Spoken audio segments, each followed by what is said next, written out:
万众期待的女武神第2季终于播出了，决定人类命运的终末战争以神明2胜和人类1胜的局面落下了第1季的帷幕。傲慢的神明不允许失败，布伦希尔德知道对方一定会想尽办法获得第4局的胜利。就在格雷思考下一站出场的神明是谁的时候，一股可怕的威压从前方传来，红发男人出现在姐妹俩面前。格雷握紧拳头，冲上前和男人开心的碰壁。布伦希尔德也端庄行礼，来人正是女武神们的兄长大力神赫拉克勒斯，而他也是神明一方第4回合的出战神。布伦希尔德愣住了，随即对赫拉克勒斯单膝跪地，虽然他并没有这么说的立场，但还是祝愿兄长五运长龙。和布伦希尔德道别之后，洛基出现在赫拉克勒斯面前。虽然他和女武神分属北欧和希腊2个神系，但都是半人半神的残次品，和妹妹们为敌，他一定很为难吧？但赫拉克勒斯却笑了，人类是强敌，他身为武人会进行一场问心无愧的战斗。但同时，赫拉克勒斯又表示他反对消灭人类，所以在作为神明代表赢得胜利后，他会提出救济人类。洛基问他到底是哪一方的伙伴，赫拉克勒斯眼神坚定地走上台阶，他一如既往的是正义的伙伴。正当格雷烦恼着要派谁出阵对抗赫拉克勒斯时，布伦希尔德却露出了一抹阴险的笑容。其实只有赫拉克勒斯的对手，他打从一开始就定好了，就是他在人类之中最讨厌的究极人渣，臭名昭著的杀人魔开膛手杰克，有荣誉果身的正义象征，对战人类最肮脏黑暗的恶之结晶，正义与邪恶的极端之战。赫拉克勒斯快被气疯了，到此为止的吕布、亚当、佐佐木小次郎，每个都是有资格代表人类的勇士，凭什么他的对手就是一个肆意玩弄弱女子生命的连环杀人魔？人类这一方的心情也很复杂，虽说是人类的代表，他们总不能给一个杀人狂应援吧？福尔摩斯的创造者柯南道尔讲起了开膛手杰克的光荣事迹。19世纪后半，他至少用刀杀害了5名贫民窟中的妓女。伦敦警方发誓以威严为赌注也要抓住他，但却连他的尾巴都摸不到。这个谜团就连神探夏洛克都没能解开。而现在，这位穷极一生追查开膛手杰克的推理家，终于见到了这位极恶人的真身。赫拉克勒斯显然对开膛手杰克提不起战意，他不喜好无意义的杀生。如果杰克现在就投降的话，他会向宙斯请求避免其灵魂完全消散。开膛手杰克优雅地朝赫拉克勒斯鞠了一躬，他非常感谢赫拉克勒斯不仅同意在他的主场战斗，还对他说出这样的话，但是他办不到，不论实力差距多么大，他都要接受这场决斗，这才是绅士该有的行为。说着，杰克从身后掏出了2把形状诡异的大刀，并将刀合二为一，组成了一把巨大的剪刀，这是他的神奇炼成。这种诡异的凶器让在场的所有人面色都不好。杰克轻松地转着剪刀，只一击就切开了一旁坚硬的路灯。赫拉克勒斯尊重杰克下的决心，决定也要回以全力，但没想到杰克的下一秒突然拔腿狂奔，瞬间消失在了黑暗的伦敦街头，他居然直接逃走了。赫拉克勒斯气得脸冒青筋，想都没想就追了上去。然而拐过街角，杰克居然端坐在屋外喝红茶。而正当赫拉克勒斯大步走向杰克时，一根透明的丝线突然横亘在他眼前。赫拉克勒斯一把扯下了线，果不其然是个陷阱，无数的刀子雨从天而降，直逼赫拉克勒斯头顶而去。然而赫拉克勒斯一声怒吼，所有刀刃在接触到他皮肤的刹那尽数扭曲崩裂。人类的武器是无法伤到神明分毫的。说着，赫拉克勒斯已至杰克近前，狮头巨锤猛地朝他挥去。杰克突然从怀里掏出一把手枪，黑洞洞的枪口对准了赫拉克勒斯。下一秒，枪口发射出带钩爪的绳索，牢牢勾住了一旁的建筑。杰克顺势爬上而上，他居然又跑了。赫拉克勒斯阴沉着脸握紧了巨锤，崩裂地板一跃而上，瞬间出现在杰克身后，巨锤朝着杰克抡下。杰克掏出剪刀架住巨锤，却没想到下一秒，他的神器居然在重击之下裂成了碎片。失去武器的杰克被逼到墙角，而面对赫拉克勒斯的步步逼近，他又从包里掏出一把飞剑，朝赫拉克勒斯掷出。这种完全伤不到他的武器，赫拉克勒斯根本没放在眼里，提着锤子直接冲了上去。但是下一秒，所有神明都震惊了，那些锋利的小刀居然深深扎进了赫拉克勒斯的体内。赫拉克勒斯紧紧捂住流血的脖子，这到底是怎么回事？杰克露出了一抹诡谲的笑容，他说自己的神器是剪刀，其实是骗人的，他的神器炼成其实是妖界能创造出任何神器的袋子。说着，杰克从口袋中掏出了由数把丝线连起的小刀，可惜就是太小了，做出的武器不能超过袋子的尺寸。格雷还是无法理解姐姐为什么要选开膛手杰克。布伦希尔德扯出了一抹堪比开膛手杰克的恐怖笑容，可人类唯一能够战胜神的地方，就是这股纯粹的恶意了。人类是最混沌的恶意的结晶，而这股恶意足以刺穿最善良的神明。谁都没想到，对战最强英雄先持得点的居然是连环杀人魔，连神明都能骗过的瞒天大谎。他就是人类700万年恶意的结晶。赫拉克勒斯拔下飞刀后，握在手里尽数粉碎，如同他是要消灭恶的决心。杰克再次掏出无数把小刀朝赫拉克勒斯飞掷而去，赫拉克勒斯挥舞着巨锤将其滴水不漏地防御了下来。但没想到杰克的下一击就以更加刁钻的角度穿过防御，在神明的身上留下了一道血淋淋的伤痕，让力大无穷的赫拉克勒斯只能处于守势。人类中的极恶人都在大声欢呼着，但很快他们发现赫拉克勒斯竟然顶着暴雨一般的攻击一步步走到了杰克的面前。赫拉克勒斯挥舞着巨锤将小刀粉碎，杰克迅速从袋子里掏出2件物品组成一把伞，在赫拉克勒斯的巨锤兜头而下之时，猛地旋转伞面，借力将巨锤推向地面，强劲的力量瞬间在脚下砸出巨坑。从这一招，赫拉克勒斯看出杰克不单单是个卑鄙的小人，但这也改变不了他要将极恶之人正面粉碎的决心。赫拉克勒斯双手紧握于巨锤之上，身上的刺青开始发红沸腾，并不断的朝周身扩散。巨锤顶部的狮子头突然睁开双眼，浑身毛发暴起，张大嘴巴发出了恐怖的嘶吼。12灾恶与罪过第1页章，涅摩亚的狮子。赫拉克勒斯挥舞起巨锤，庞大的狮子虚影张开血盆大口，恶狠狠地朝杰克撕咬而去。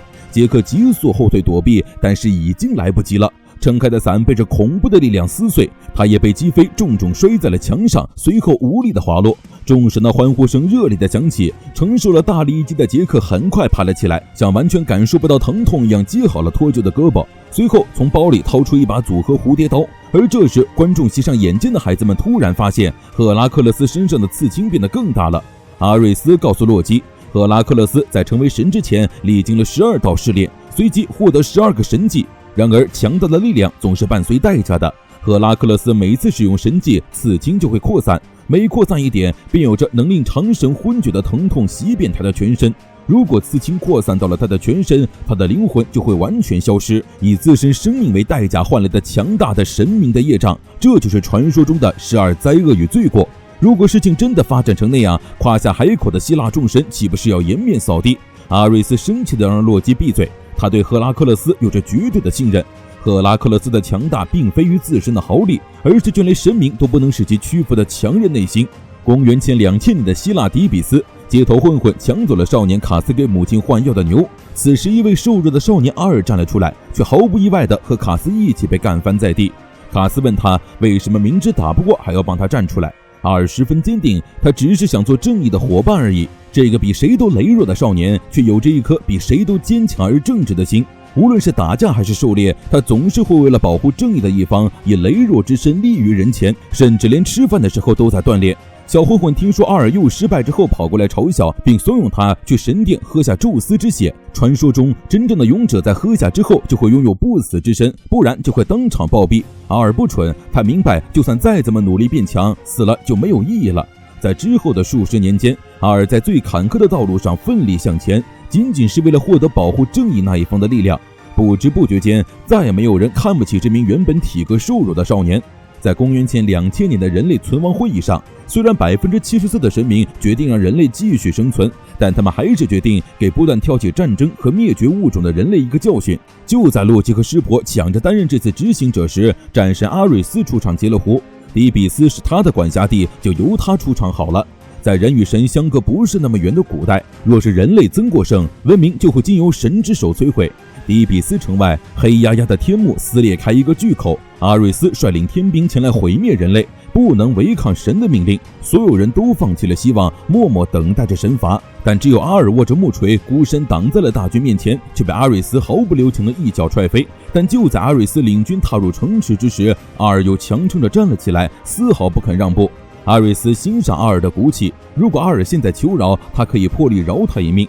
人类在神明的任性下诞生，又在神明的任性下毁灭。人类是弱小的生物，虽然有恶的存在，但正义的人也在他们其中。所以向弱者挥下铁锤的神明，真的是正义的吗？如果真的是这样的话，他是要和神明抗争到底。说着，阿尔义无反顾地灌下从神殿里带来的宙斯之血，他希望自己可以永远帮助正义的一方。然而宙斯之血过于强大的力量在他体内爆开，瞬间就将他灼烧殆尽。就在阿瑞斯嘲笑着阿尔区区人类的愚蠢之时，一根木锤横在了他的面前。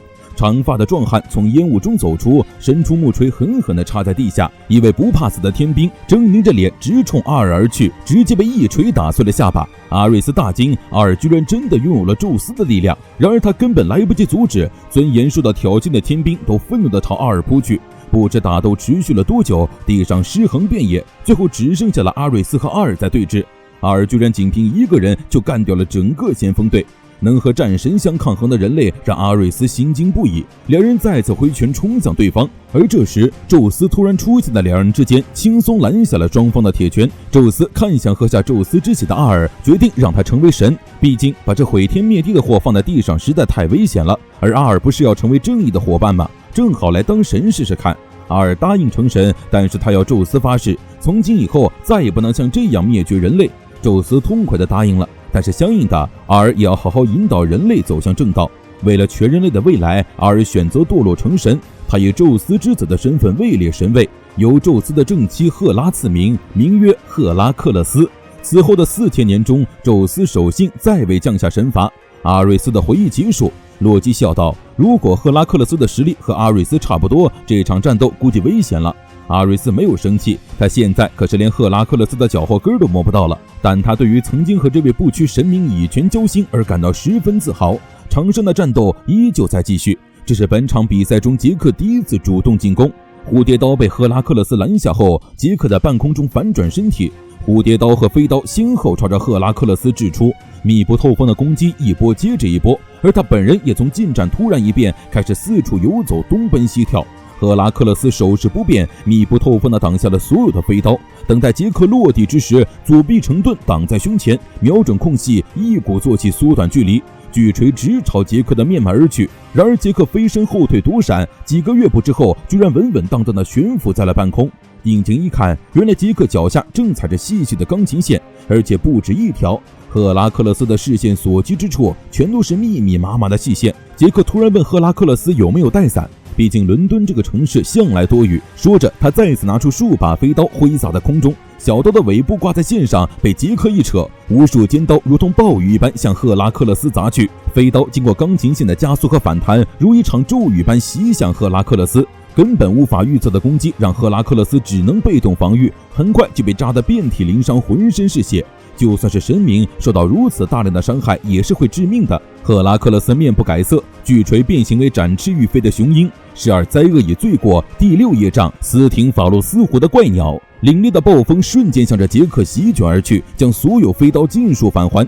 杰克急忙掀起披风格挡，飞刀击碎了他的眼镜，负伤的杰克摔落在地，却捂着眼睛发出了兴奋的怪笑。那只被镜片遮盖的眼睛猩红一片，此时他眼中的赫拉克勒斯如同太阳一样耀眼的美丽颜色。他真想早快点看到赫拉克勒斯消失的瞬间会被染成什么颜色。说着，他高举飞刀，自顾自地唱起了那首古老的英国民谣《伦敦大桥倒下来》。